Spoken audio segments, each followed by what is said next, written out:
Olá, sejam bem-vindos a mais um episódio do nosso podcast, videocast Liderança em Pauta, onde hoje estou recebendo aqui no programa um cara incrível, bem-humorado, inteligentíssimo, mega disciplinado, culto. Vocês vão ter a oportunidade de conhecer a história dele aqui, que é o André Caldeira. Querida, muito obrigado pelo convite. Uma honra estar aqui.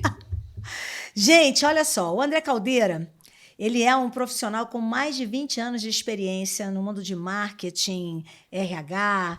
Ele trabalhou em grupos grandes como Grupo Positivo. Ele é o fundador e CEO do Grupo Propósito, que é um dos maiores fornecedores, provedores de soluções de recrutamento, seleção, desenvolvimento de talentos do Brasil. E ele também é multifacetado. É escritor, é palestrante, é conselheiro e é professor do IBGC, do Instituto Brasileiro de Governança Corporativa, onde, inclusive, recentemente demos uma aula juntos, né? Hoje aqui, André, é um momento de bate-papo, né? Eu acho que assim, a sua visão, principalmente porque assim, algo muito curioso. Ele não começou no mundo corporativo. O André, de formação, ele é dentista. Spoiler, hein? Então, pô, é algo que é muito curioso, né? Ou seja, a gente tem que realmente pensar que a gente tem várias oportunidades de reinvenção na nossa vida, né? Mas a gente aqui no programa, André, a gente sempre começa com uma provocação. Eu penso que ninguém veio na vida a passeio, todo mundo veio com algum tipo de propósito, missão na Terra. Então, o que você acha que é o seu propósito na Terra? Sabe que essa é uma pergunta muito difícil de ser respondida, Sim. né? E eu entendo que a minha direção, em termos de propósito, ela está pautada em 3 palavras. A primeira delas você já falou, que é disciplina. Eu acredito muito na disciplina. A segunda é realização, movimento. Eu acho que a vida pede movimento e a minha trajetória, o meu jeito está muito pautado em realização e movimento.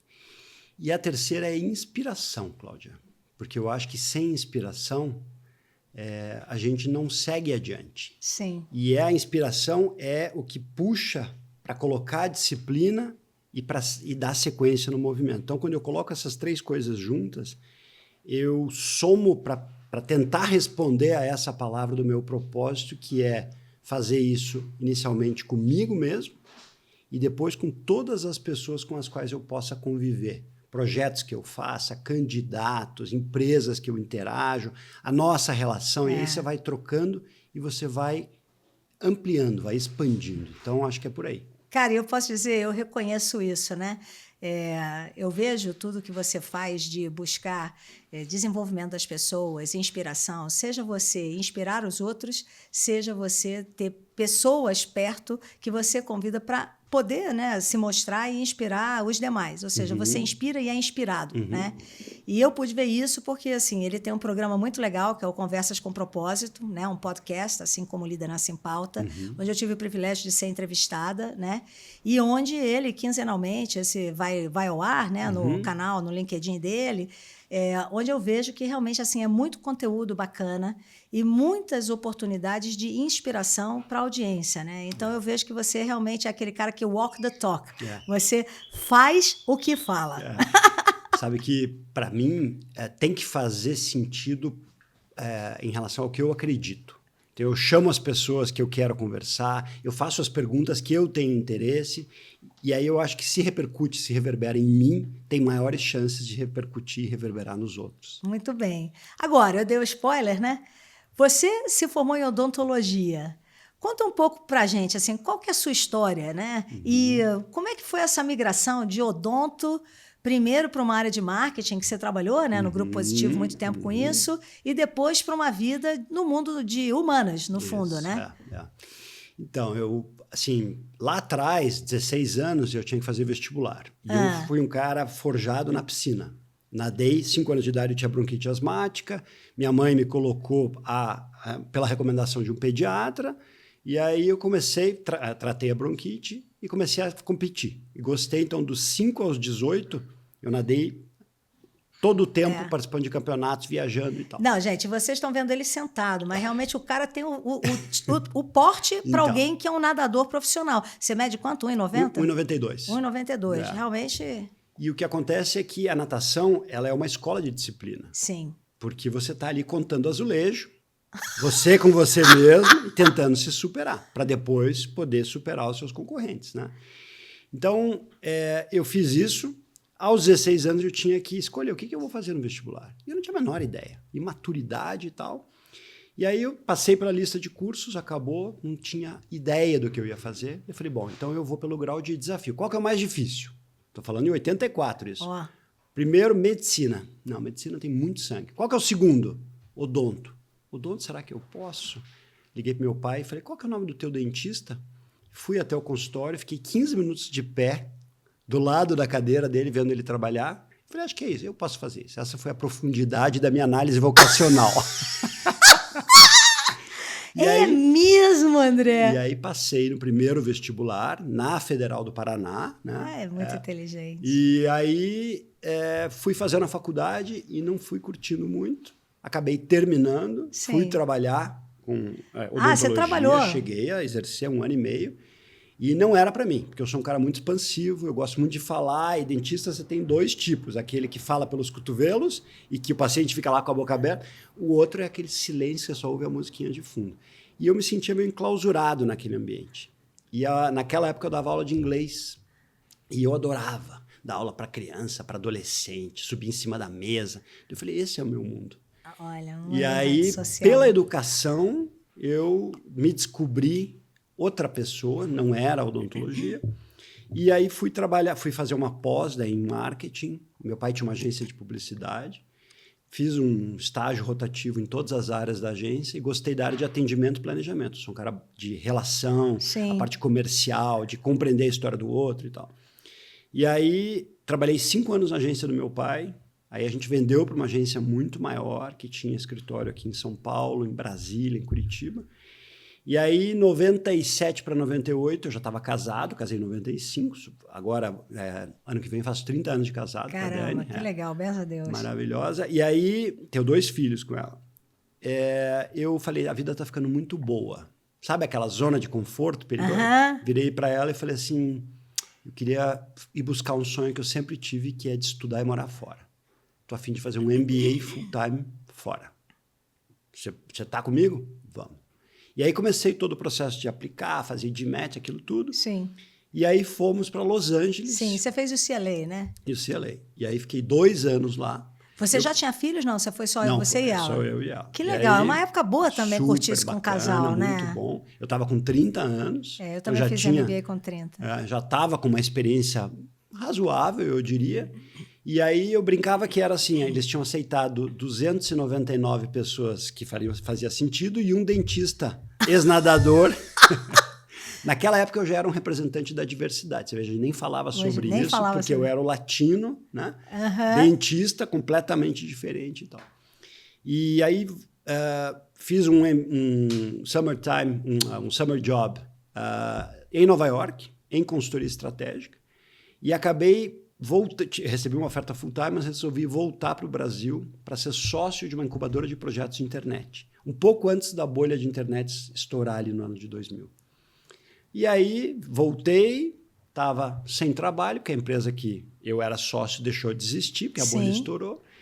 E aí eu acabei voltando para o mundo de agências, para uma multinacional, para ser o VP de operações, para integrar empresas locais com a da multinacional. E aí recebi um convite do Grupo Positivo para ser diretor de marketing, CMO do grupo. É bem grande o grupo, né? Muito grande. É no Paraná, né? A matriz é de Curitiba. Aí fiquei lá de 2003 a 2007. Aí de 7 a 10 eu me tornei VP de tecnologia educacional, daí na Positivo Tecnologia. Isso. Já capital aberto. E aí saí de lá para ser CEO da Imará Educação. Fiquei quase 2 anos na Imará, e o projeto era de preparar a noiva e levar para o altar, que aí os controladores acabaram desistindo de vender. E aí, fim de 11, eu tomei a decisão de sair, encerrar a carreira executiva e começar um projeto meu que tinha muita vontade de empreender, e aí nasceu a Propósito. Que é um grupo, né? Que é um grupo. Na verdade, nasceu como uma empresa, né? Tem uma história interessante que em 2007, quando eu estava saindo da cadeira de CMO do Positivo e para assumir como VP de tecnologia, a Fátima Zorzato, que então era a country manager da Russell, hoje ela tem uma empresa chamada EY, ela estava fazendo esse projeto do meu substituto.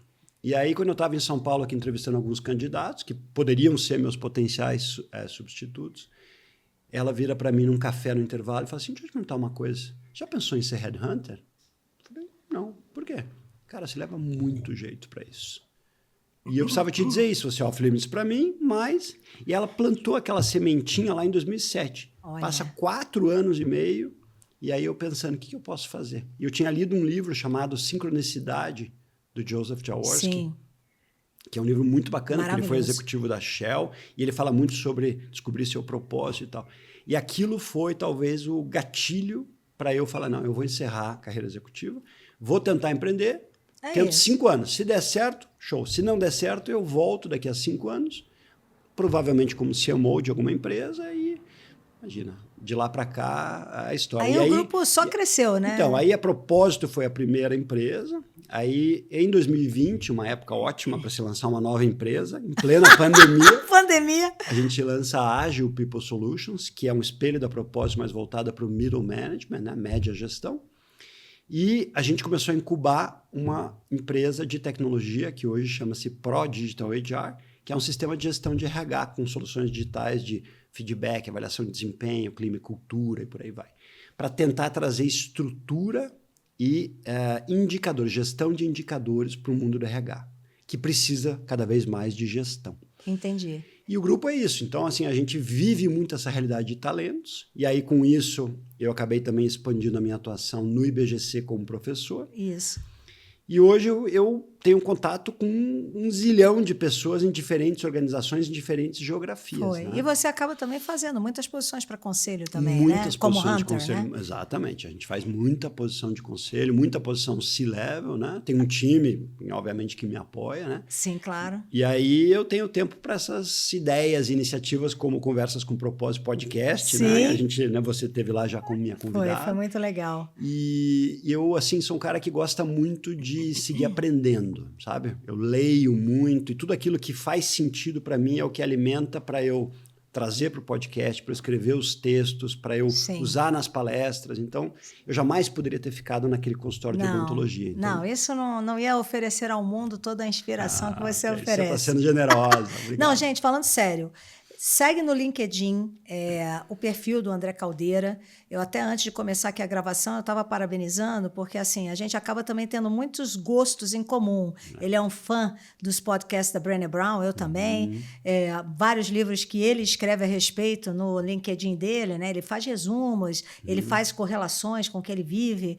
É exatamente assim, muitas coisas, né, em comum. Então, a gente se conheceu num retreat, né, recentemente, e a gente pôde ver que temos muitas semelhanças em termos do que nos motiva diante da vida e do que é o nosso propósito de impacto, né, no mundo à nossa volta. Né? E sabe que você vai para Bali agora em janeiro, né? Eu acabei de chegar de Bali.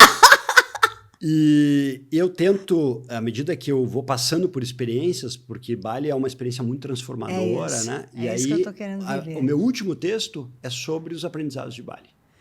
Olha, sobre empatia. Já subiu lá no LinkedIn? Já, acabei de subir. E aí, assim, aquilo que eu acho que, de alguma forma, é impactante, que reverberou em mim e que eu acho que eu tenho que compartilhar com o mundo. É isso. Aí, ó, maravilhoso, não é? E, André, me conta uma coisa. Nesses seus últimos 12 anos, né, enfim, o tempo que existe a propósito, você está lidando com esse recrutamento de conselheiros executivos. Você tem visto algum tipo de mudança no perfil, comportamento, habilidades, jeito de ser dos executivos, conselheiros, etc., que você tem contratado? Houve alguma mudança?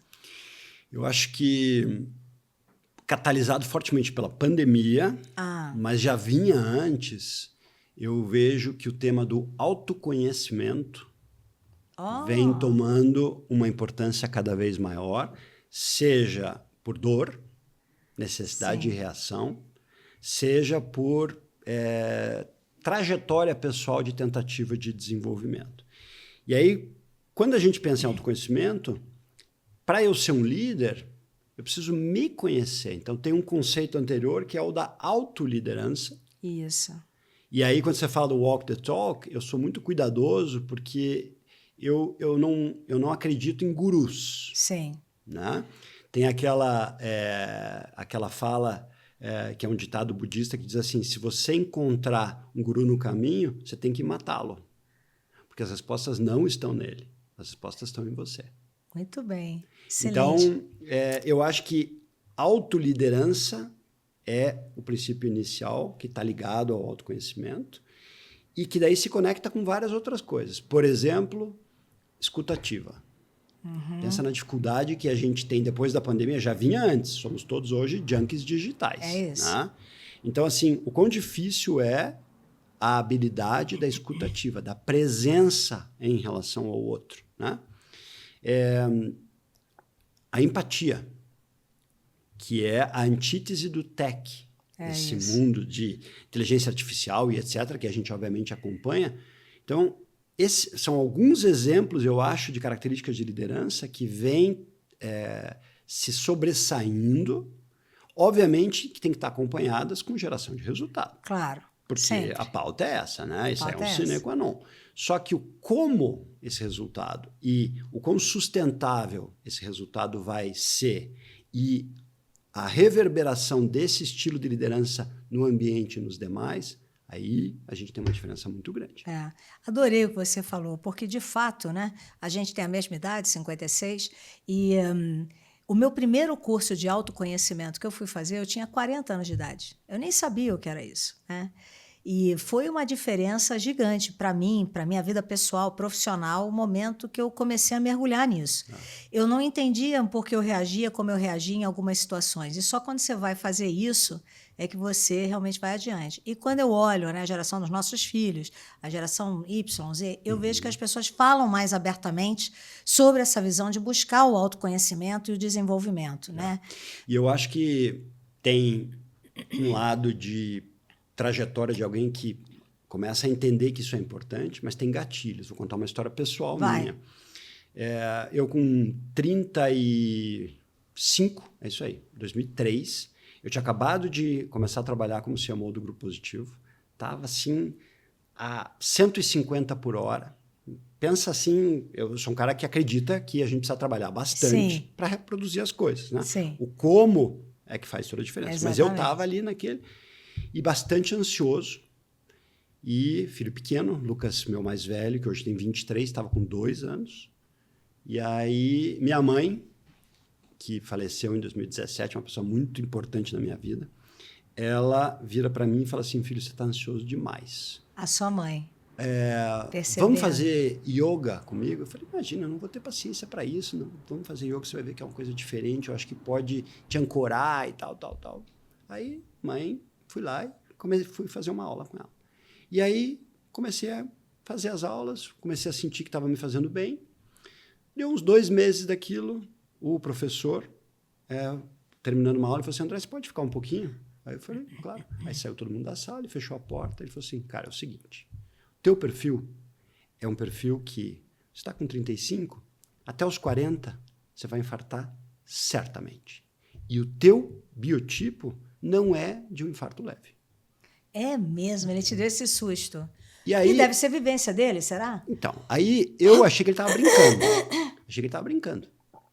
Mas aí eu vi que ele estava me olhando sério. Aí eu falei, puta, então vou ter que começar a pensar.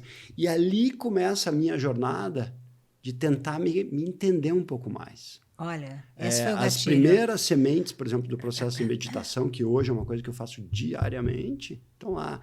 Cuidado com a alimentação, a disciplina do esporte de um outro jeito, que não é o da natação competitiva, mas o projeto saúde com 56 anos, esse tipo de coisa. Então, eu acho que é uma jornada, antes de tudo, que muitas vezes é causada por um gatilho.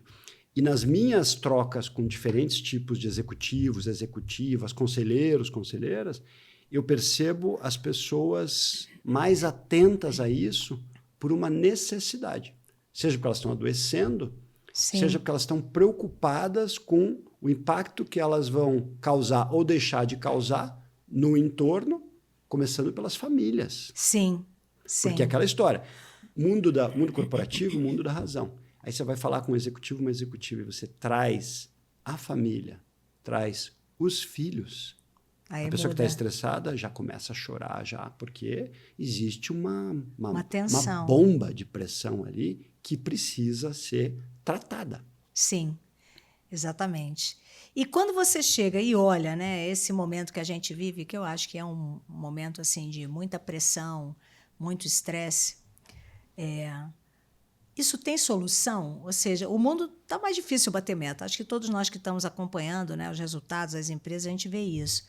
O que seriam as suas dicas para aqueles executivos que precisam fazer algum tipo de trabalho para controlar o seu estresse e as suas dificuldades? Porque você mesmo, o seu livro, né, ele é escritor, eu falei, né? Como é o nome do seu livro? Muito trabalho, pouco estresse. Muito trabalho, pouco estresse. Isso é o que a gente sempre quer, né? Então, assim, quer dizer, para você escrever sobre isso, é algo que você viveu na pele e acabou de contar a história, né?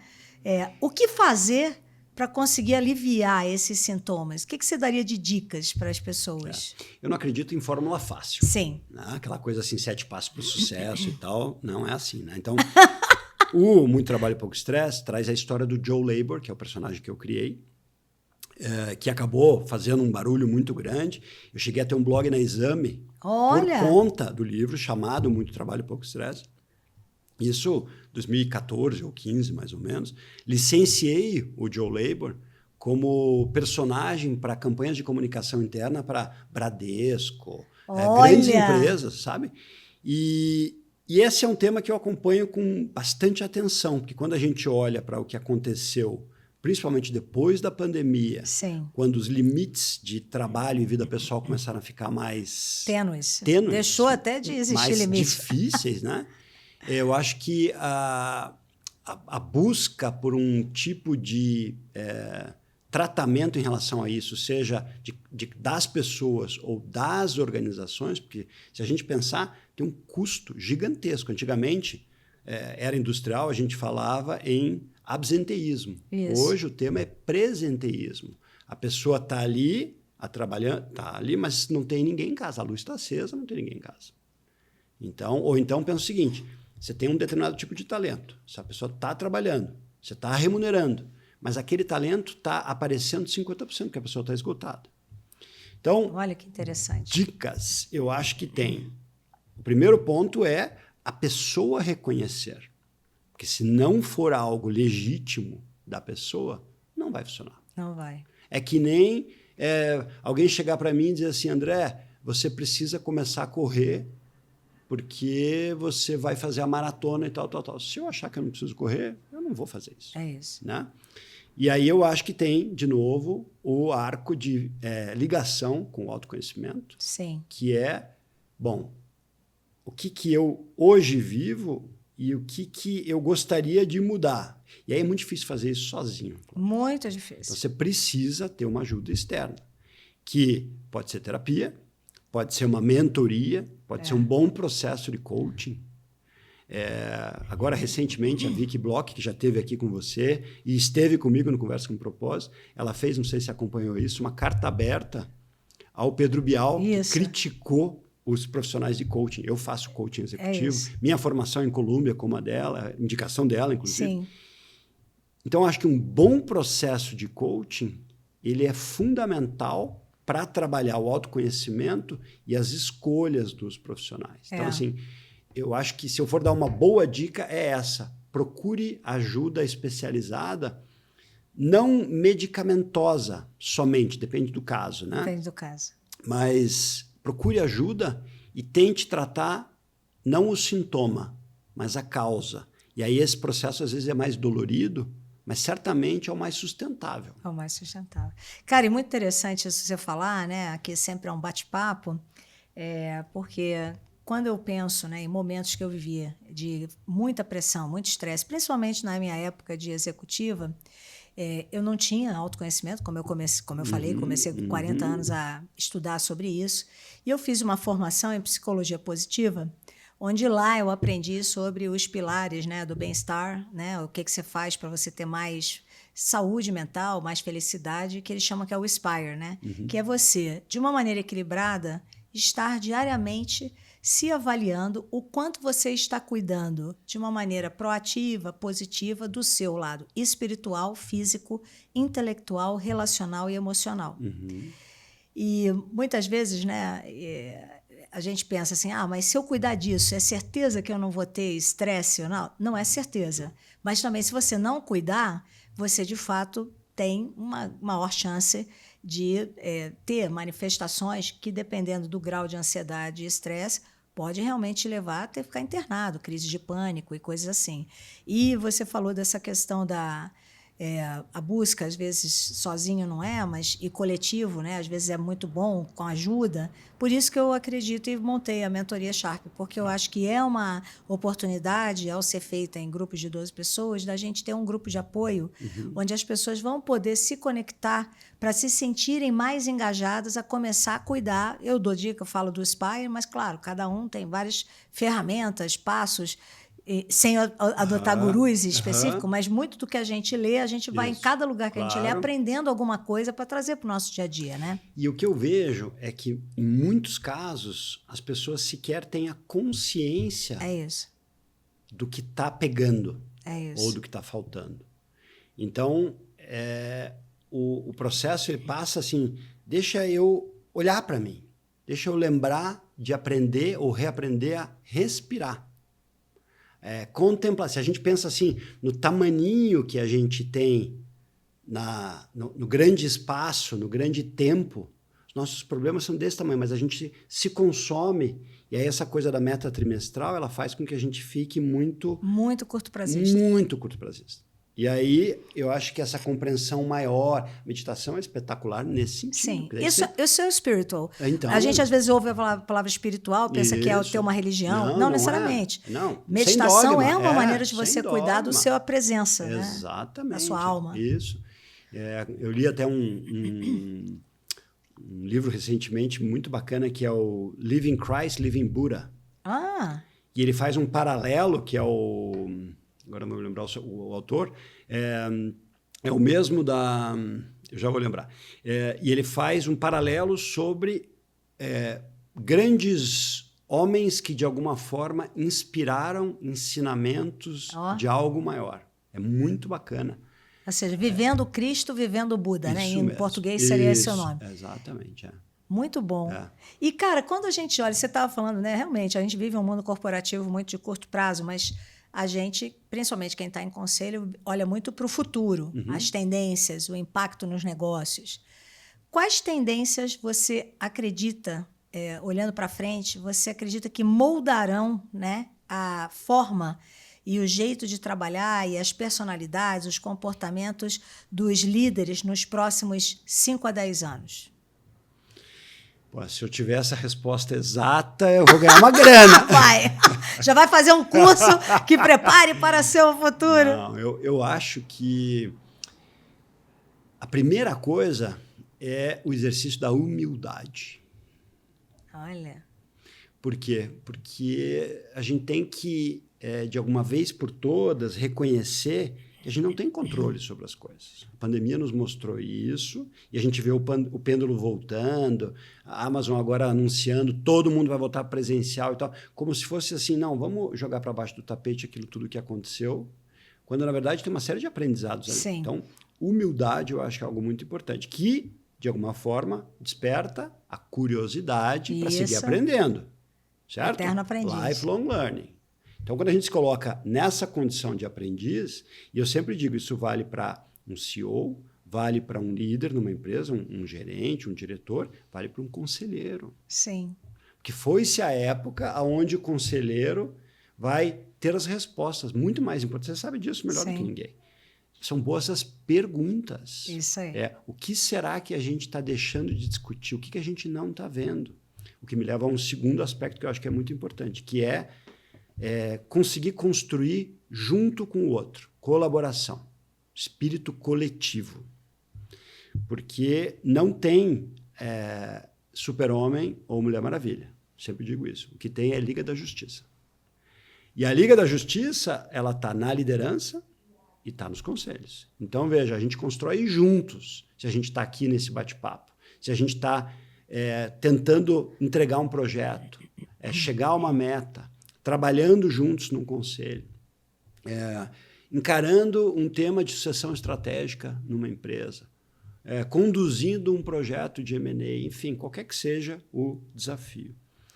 E o terceiro é, sim, levar em consideração tecnologia, né? Não dá para ser analfabeto digital, mas equilibrar isso com aquilo que é o mais especial nosso, que é a coisa do sentimento, da emoção, de trazer isso para uma análise de razão com emoção. Você faz isso, né, muito bem. Então, significa que a gente não pode abrir mão de estar preparado, de conhecer os números, etc. Mas chega um momento onde eu acho que a gente deve ir por aqui.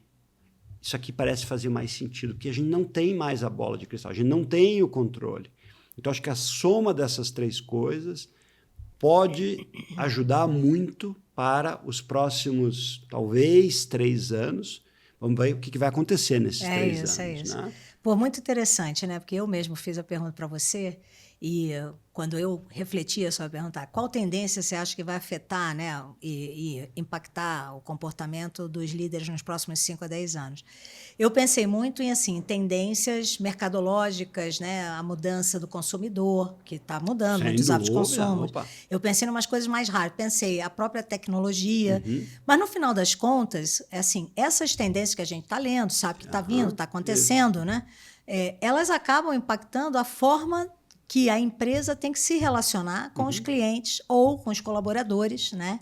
E, no fundo, tudo que você falou é a única forma que a empresa tem de estar preparada, é ela cuidando e tentando mesmo, eu acho, desenvolver a humildade, o trabalho coletivo, né, dos seus colaboradores para a gente conseguir, como empresa, estar preparada para esses desafios que são complexos nos próximos 5, 10 anos. E para surfar essas tendências. Sim. Porque daqui a pouco vão aparecer outras. E aí, se a gente mantém o como dentro da humildade, do trabalho colaborativo, daquela coisa da intuição embasada, a gente consegue ter mais chances Exatamente. de entregar resultados que não são curto-prazistas. Exatamente. A gente está protegendo as organizações, a gente está compreendendo a interdependência, não é a empresa sozinha. É isso. Né? Então, assim, falando em Bali de novo, né? Eu estou muito impactado por Bali. Eu estou vendo. Eu vou estar assim em janeiro. A ligação que eles têm, né? Com a natureza, com o outro, com as pessoas e com Deus. Eles têm vários deuses. É um negócio que eu nunca vi em nenhum lugar. E aí você vê assim, puxa vida, é um olhar que é para além de si. E aí quando a gente vai para, sei lá, uma realidade talvez americana, mais curto-prazista, mais eu, mais o meu bolso, é a antítese. A antítese disso.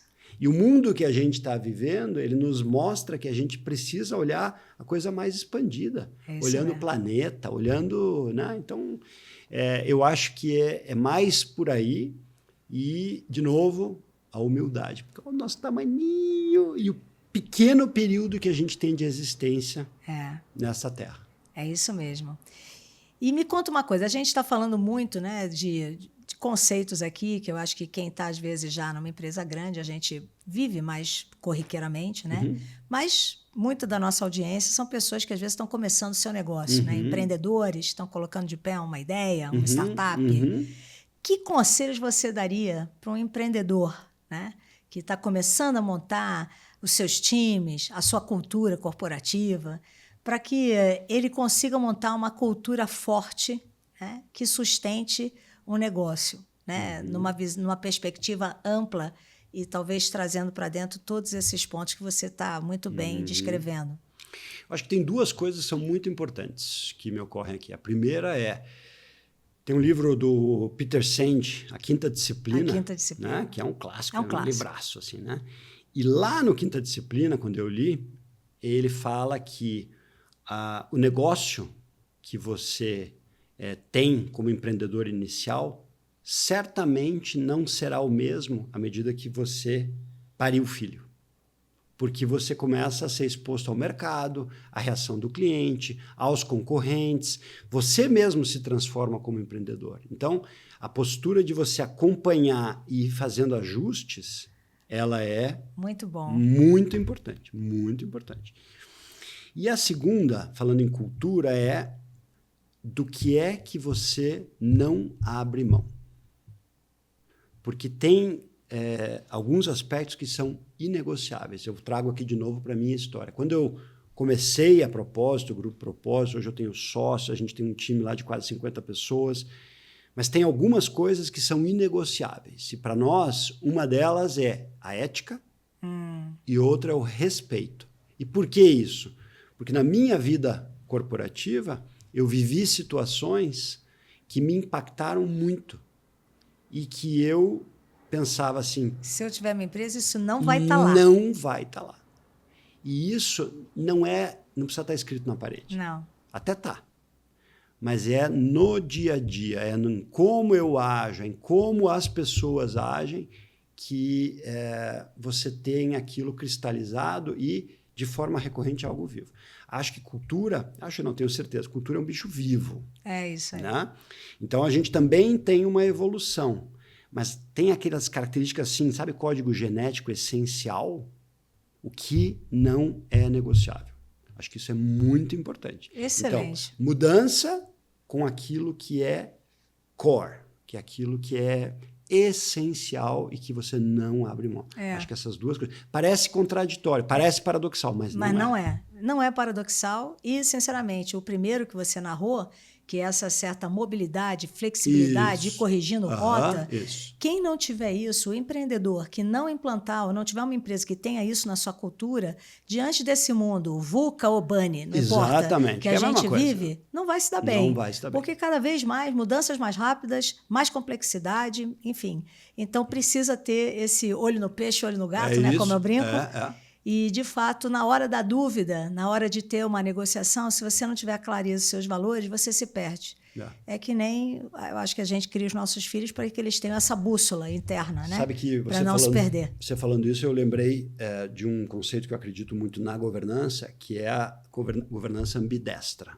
Então, um exemplo clássico, você conhece bem, que é compliance, algo muito importante. Muito. Poxa, a gente tem políticas, a gente tem regras, a gente tem que controlar isso, monitorar para ter certeza que está acontecendo. Mas a ambidestria pede o quê? Inovação. E aí isso parece um cabo de guerra, mas na verdade não é, é complementar. É o E, não é o E, não é o OU. Né?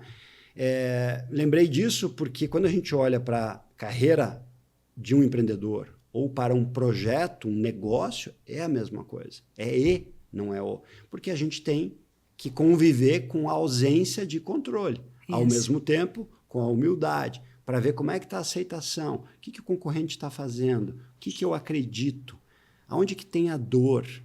E aí cuidar com a sereia financeira. Que às vezes você pode ganhar ali um dinheiro, mas quanto tempo você vai conseguir seguir fazendo isso no projeto que você está? Para que você não vire refém. Sim. Porque o empreendedor tem muito, obviamente, o que é o sucesso, tem o financeiro como uma medida, mas tem a realização. Sim. E aí, quando você pensa na realização por meio do trabalho, o quão importante é isso? Eu adorei isso que você falou, esse negócio da ambidestria, né? E no fundo, assim, quando a gente fala em governança, gestão, eu tenho que te confessar, André, que fui de uma escola total, Falcone, metas, desdobramento de metas, etc.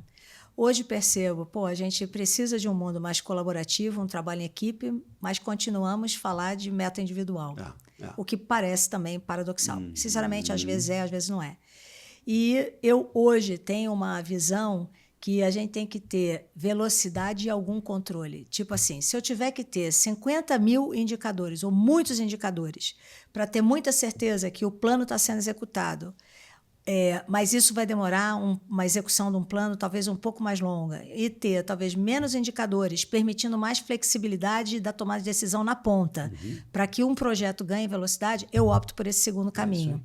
Eu acho que o mundo atual demanda isso, mas percebo que muitas empresas ou muitas pessoas, falar líderes, né? A gente aprende às vezes algo num lugar e a gente vai para outro lugar e quer copiar e colar. E não é assim. Cada realidade, cada negócio tem, né, os seus direcionadores, as suas alavancas. O que funciona e é melhor implementado numa empresa não significa que vai funcionar ou é o melhor caminho para outra, né? Então, eu acho que até essa flexibilidade no olhar do que a gente aprende e o que a gente leva também é algo que o empreendedor ele tem que ter no seu radar. Ou seja, ele vai contratar ou vai trazer a bordo algum executivo. Cuidado para a pessoa não trazer algo e, em vez de ela imaginar que eu tenho uma caixa de ferramentas e vou olhar qual é a ferramenta que eu preciso para aquele novo problema ali, a pessoa pega e... eu sei fazer isso, e a pessoa chega querendo implementar ipsiliteris, o que aprendeu em outro lugar, né? Eu acho que tem duas coisas que me ocorrem te ouvindo, e eu concordo 100%. A primeira pessoas competentes são muito importantes numa organização, Sim. mas antes da competência... você tem que olhar caráter. Uhum. Eu sempre digo para o time, a gente vai trazer uma pessoa nova, essa pessoa tem que ser do bem e depois competente. Então, caráter é um dos inegociáveis. Isso. Né? Que é fundamental. E do outro lado, eu acho que assim, o mundo que a gente está vivendo, ele tem tantas coisas para a gente dar conta que quando a gente traz pessoas que têm olhares complementares, e aí entra um pouco na temática da diversidade, que o fit cultural ele pode ser visto como uma armadilha. Exatamente, né? uma armadilha. Pode ser, né? Então, você, de alguma forma, você começa a ter um conjunto de olhares que sobe a barra de... Vamos dar umas porradas nessa ideia aqui, vamos olhar em diferentes perspectivas, num estúdio de gravação, para a gente ver em diferentes ângulos. Então, quando você tem um grupo de diversos, você tem mais chances de sucesso. Isso vale para um projeto empreendedor, vale para uma grande empresa. E aí a gente tem que lembrar de uma terceira coisa que acabei de pensar, que é o chamado tom do topo. Isso aí. Né? Que é, à medida que cresce... você vai ter lá na parede missão, visão e valores. Mas aonde que, de fato, a realidade acontece? É no conselho e na alta liderança de uma organização. Isso. Seja num projeto empreendedor, seja numa empresa gigantesca. Exatamente. E você falou no topo da organização, me veio aqui uma pergunta que é o seguinte. Eu vejo, né, com tudo que a gente está no mundo, com mais governança, o tema, por conta de ESG, mais presente... Eu vejo muitas empresas, e aí não de capital aberto, empresas familiares, às vezes não tão grandes, às vezes médias, menores, indo para um processo de montar conselhos. Né? E você mesmo busca executivos muito. Independentes, ou seja, não vinculados às famílias fundadoras, né, aos acionistas principais, muitas vezes, pessoas independentes para entrar nesse conselho. Né?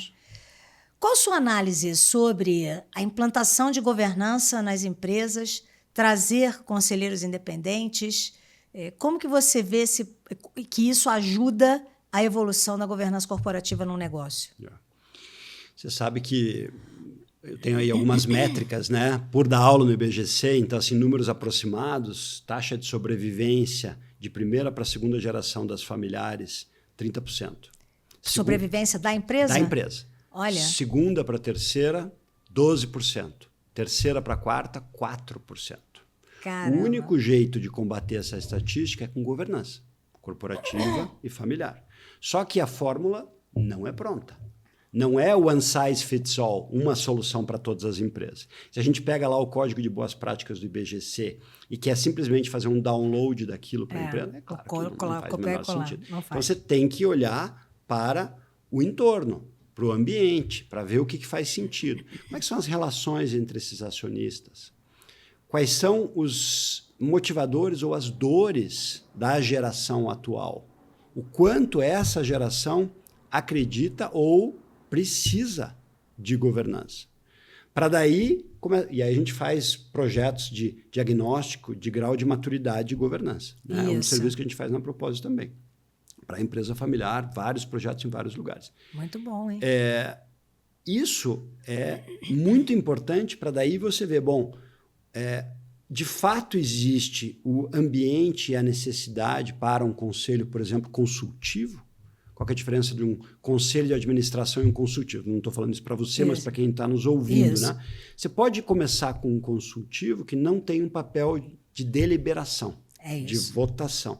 Mas você traz pessoas que vão ajudar numa discussão estratégica do futuro daquele negócio. Esse é o passo a passo mesmo. É o passo a passo. E aí, bom, eu posso pensar em trazer alguém de fora, ok, que tipo de experiência esse alguém de fora tem que ter aportado? Agora, uma coisa essa pessoa vai ter que ter vivido, que é ter vivido o amadurecimento de práticas em empresas familiares. Porque não adianta trazer um conselheiro de empresa aberta, você sabe disso, para uma empresa familiar. Da mesma forma que é trazer um C-level de uma multinacional para uma empresa familiar. A chance de bola na trave é de 99,9%. É isso. É muito difícil. Vários casos. Então, essa leitura do entorno para entender aspectos culturais, aspectos comportamentais, como é que a banda toca na empresa, como é que é a cabeça do fundador, o quanto essa geração atual acredita em governança e o que se pretende com essa governança. Aí quando a gente olha para a próxima geração, quais são os motivadores, porque às vezes tem aquela coisa da expectativa do pai ou da mãe, mas os filhos não estão nem aí para o negócio, eles não querem aquilo. E aí, se o foco da governança é sustentabilidade do negócio, essas verdades têm que ser trazidas à mesa. O único jeito de se fazer isso é com elementos externos independentes, consultorias especializadas. Muito bem. Muito bem. Cara, muito interessante. Você sabe que tanto você quanto eu acho que a gente realmente tem essa paixão por estar conhecendo pessoas diferentes. E na hora que a gente conhece pessoas diferentes, às vezes surge, né? Indicação para conselho, assim. Acontece contigo? Às vezes eu conheço alguém, puxa, cara, tenho uma empresa que eu acho que você é a pessoa lá, né?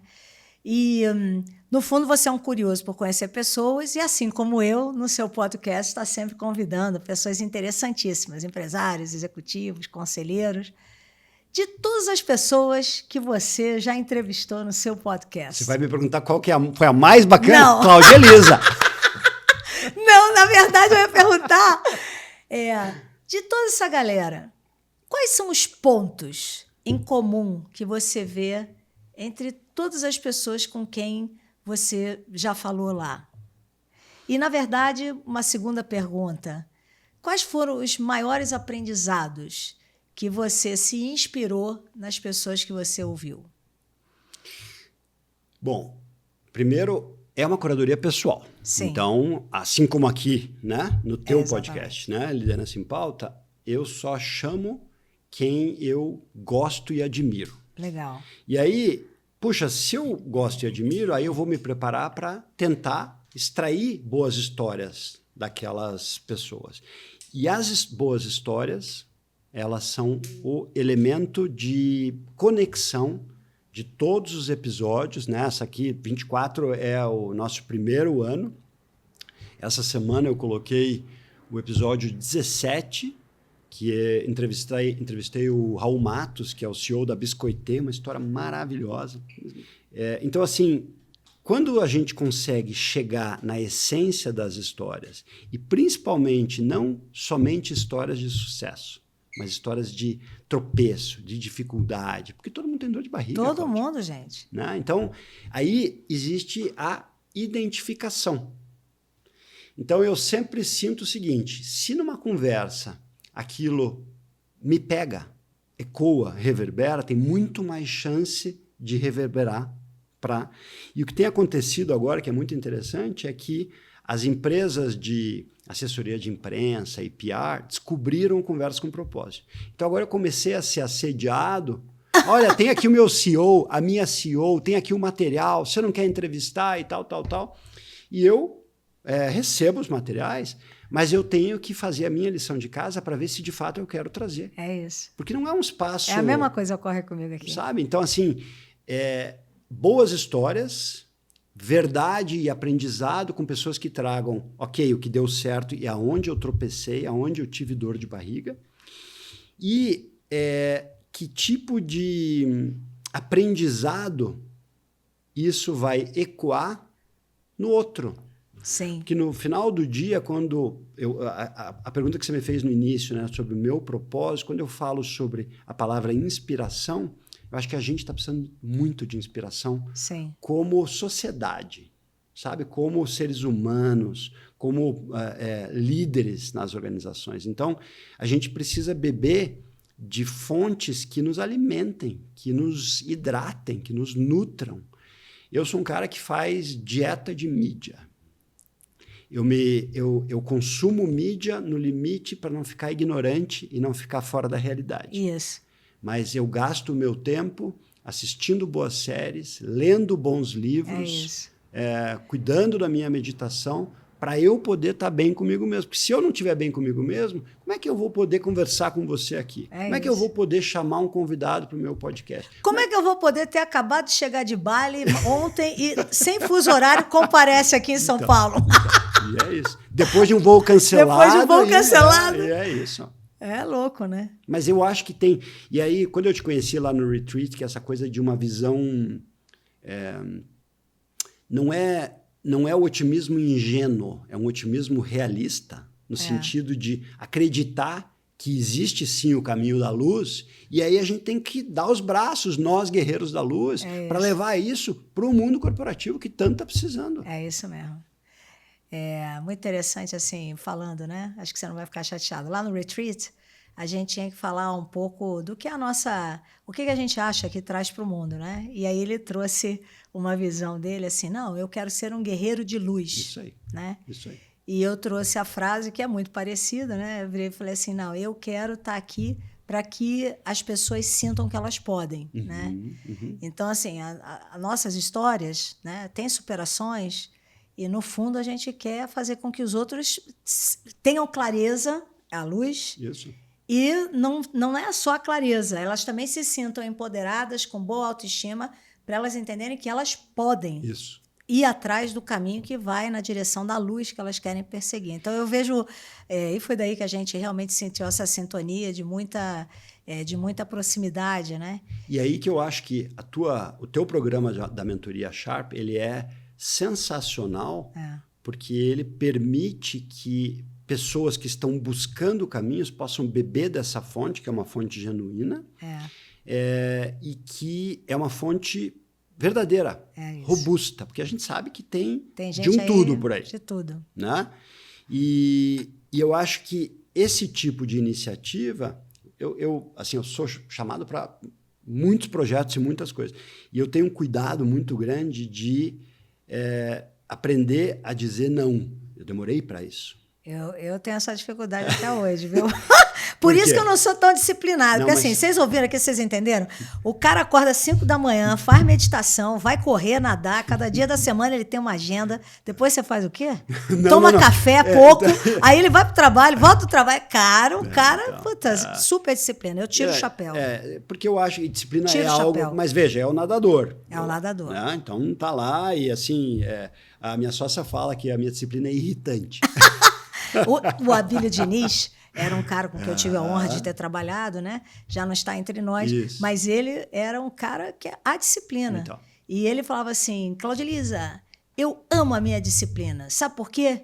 Porque eu decido o que faço com o tempo livre que me sobra. É isso aí. Então ele tinha a clareza do que eram atividades e aí o que sobrava ele enfim, isso aí. Sabe? Então é muito bom isso. Então assim, lembrar daquilo que a gente pode fazer, mas entender o tipo de custo que isso vai ter na tua no tempo para você mesmo, para que você de fato esteja no seu melhor para poder entregar a mentoria Sharp, para poder estar nos teus conselhos. Então, eu tenho muita atenção a isso e essas férias foram muito inspiradoras nesse sentido, para, sabe, subir o helicóptero, olhar de fora e falar, bacana, isso aqui está indo bem, isso aqui está indo bem, isso aqui dá para melhorar, isso aqui eu vou dizer não. Ótimo. Porque vai ter um ônus, e se isso começar a corroer a minha vontade de querer aprender mais, de impactar, aí eu estou mexendo na minha essência. Sim. Então, é saber bem o que... E aí, é claro, ontem eu dei umas ideias para algumas pessoas fazer um projeto grande o ano que vem, não vou falar ainda, mas... E aí eu respiro e penso, putz, vai dar um trabalho, mas... Tem que fazer. Então, assim, vamos escolher boas bolas para jogar que tenham muito impacto. Então, qualidade e impacto versus quantidade e pulverização. Isso, e dispersão, né? Isso, dispersão. Porque as pessoas se dispersam e já aí. era. Lá no podcast seu, no Conversas com Propósito, você fez uma pergunta que eu achei muito legal. Cite, Cláudia, conta para mim algum livro ou filme que você viu e marcou sua vida e por quê, né? Eu vou devolver a mesma pergunta. Conta para mim algum livro ou filme que você viu e te marcou e por quê. Puxa vida, essa é uma pergunta difícil porque tem alguns aí que eu poderia lembrar. Um deles seria o Sincronicidade, do Jaworski. Por quê? Porque esse livro ele mexeu profundamente comigo e ele foi o catalisador que me fez empreender, que me fez... Não, eu não posso mais ficar no mundo executivo. Eu preciso tentar criar o meu negócio. Muito legal. Esse acho que é um. E tem um segundo livro que eu acho que foi muito marcante para mim. Depois que eu tive aquele episódio de o meu ex-professor de yoga ter dito que eu poderia infartar e tal, eu comecei a fazer alguns cursos de meditação. E esse professor me deu um livro, que foi o primeiro livro de meditação que eu li que fez sentido para mim, que não parecia aquela coisa, sabe, escrita para o pessoal do Oriente, para alguém Sim. que vai se isolar numa caverna, no alto de uma montanha e tal, que chama-se Tornando a Mente uma Aliada. Olha que legal. Turning Your Mind into an Ally, do Sakyon Mifan. Veja, para eu lembrar o nome do monge. É um monge budista tibetano. E ele escreve... trazendo a sabedoria do budismo. Eu sou um seguidor, não posso dizer que eu seja um budista, mas é algo que fala muito comigo. Reverbera. Ele escreveu para o Ocidente. E aí tem ali alguns princípios muito importantes do que é a base da meditação que eu pratico até hoje, que é aquela coisa de você tentar esvaziar a sua mente, tentar praticar o princípio da vacuidade, compreender a impermanência, o que é a lição de humildade, Isso. tentar praticar o desapego numa sociedade tão consumista quanto a que a gente tem, sabe? E eu acho que essas coisas, se presentes na consciência, a gente já falou sobre isso, Sim. e se a gente consegue tentar, a palavra é essa, praticar no dia a dia... É isso, é tentar. São baby steps, sabe? É maratona, não é sprint de 100 metros. É isso aí. E aí, eu penso muito nisso, sabe? Essa coisa que você falou de espiritual, emocional, físico, mental, enfim, as diferentes dimensões é tentar olhar para o todo e se conectar. Então, a coisa de assim, eu estou no celular, a gente hoje está com muito celular, e daí tem aqui uma coisa super bacana acontecendo de uma conversa da sua família. Cara, deixar isso de lado. E aí, vamos nós, família, combinar de que aqui ninguém vai usar o celular. Porque muitas vezes é assim, eu vou chegar para minha filha e para meu filho, você é viciado em celular. Eu também sou. Então, nós viciados, vamos reconhecer isso e vamos deixar o celular de lado. Deixa longe e vamos tentar não ter a conversar. tentação. E vamos tentar se conectar. E vamos, sabe? Então, eu acho que é um pouco por aí. Eu acho que 2 livros que eu poderia talvez deixar aqui. Se eu tenho certeza que são os mais relevantes, não tenho. Eu acho que são 2 de muito impacto. Mas sabe o que eu vejo? Foi o que te tocou agora. É isso. Eu acredito muito aqui no podcast, e por isso eu gosto de ser ao vivo, né? Porque tem algo que ocorre na minha mente, a sua mente, a nossa conexão, né? Que hoje a física quântica estuda, a neurociência estuda, né? E a gente entra numa vibração mesmo de alegria, de campo, de admiração, que faz emanar alguma coisa que com certeza é bom e significou algo para você. E eu acho que vai impactar quem ouvir a gente. Eu acredito muito nisso. Eu falo sempre que assim, que aqui seja um lugar que a gente consiga, né, sei lá, captar coisas e dizer coisas e deixar gravado para que a audiência consiga se inspirar. E hoje, assim, você disse coisas altamente inspiradoras, altamente educacionais, as dicas, né? Foi de coração, foi verdadeiro, né? É uma pena que a gente está acabando aqui, está indo para o final, né? Mas realmente foi maravilhoso. Obrigado. E para encerrar aqui o nosso encontro, né? Eu sempre faço uma pergunta sobre liderança, né? André, o que significa ser líder para você? De novo, impactado por Bali, mas é algo que eu acredito. Liderança é servir. Olha, que bonito. E servir significa servir a alguma coisa, servir a alguém, se possível, criando, desenvolvendo novos líderes. Então, é um processo de continuidade que começa com a gente, autoconhecimento que a gente já falou, mas que tem esse elemento de servir a alguma coisa, mas servir no sentido de fato, estar ali para aquela causa, para aquela pessoa, para aquele time.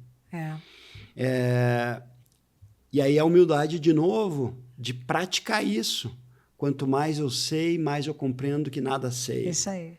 Eu preciso do outro, eu honro o outro. E eu sempre digo isso para todos os executivos e pessoas que eu converso.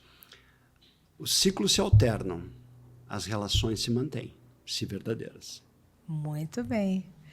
Gente, cara, posso dizer, sensacional. Muito obrigado. Obrigado. Não, viu? foi demais, assim, muita gratidão por você ter vindo aqui. E, pessoal, é isso. Esse foi um episódio maravilhoso. Se vocês viram que esse conteúdo é interessante para os amigos, compartilhem, falem aqui desse episódio. E, aproveita, curte aqui, acione o sininho, porque mais episódios haverão aqui nesse nosso podcast Liderança em Pauta e você precisa ser avisado, ok? Um forte abraço.